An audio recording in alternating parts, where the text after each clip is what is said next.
అట్లాంటి దుస్థితి మీరు కూడా మీడియా వాళ్ళు కూడా ఈ యొక్క విద్యార్థుల విషయంలో సహకరించండి. తల్లిదండ్రులు కూడా తెలుసుకోవాల్సిన విషయం, చాలామంది ఎస్సీ ఎస్టీ బ్యాక్వర్డ్ విద్యార్థులు మధ్యాహ్న భోజన పథకం కోసం వెళ్తున్నారు. ఎప్పుడైతే ఇది కరేపాకు అన్నము, ఒక పులుసు అన్నము, కొంచెం బెల్లం వేసి బెల్లపన్నం పెట్టడం, మనమైతే తినగలం, అది మనం తినలేం.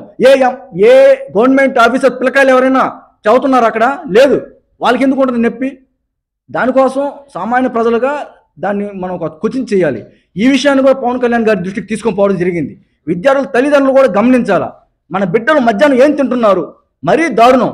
8వ తరగతి, 9వ తరగతి, 10వ తరగతి చదువుతున్న విద్యార్థులకి 150 గ్రాముల భోజనం ఏం సరిపోతుంది? వాళ్ళకి కనీసం 250 గ్రాములు అయినా పెడితే బాగుంటుందని మేము కోరుతున్నాము.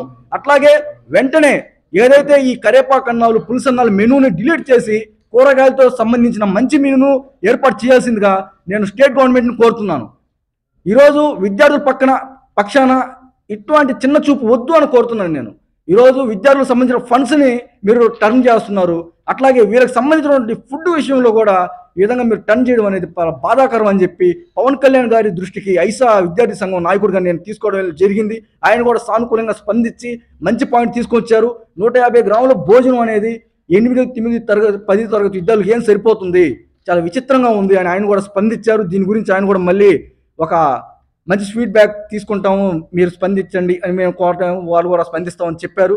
దీని గురించి తల్లిదండ్రులు కూడా అట్లా మీడియా వాళ్ళు కూడా అందరూ కూడా విద్యార్థుల కోసం సహాయంగా నిలబడాల్సిందిగా ఐసా సంబంధించి నేను డిమాండ్ చేస్తున్నాను.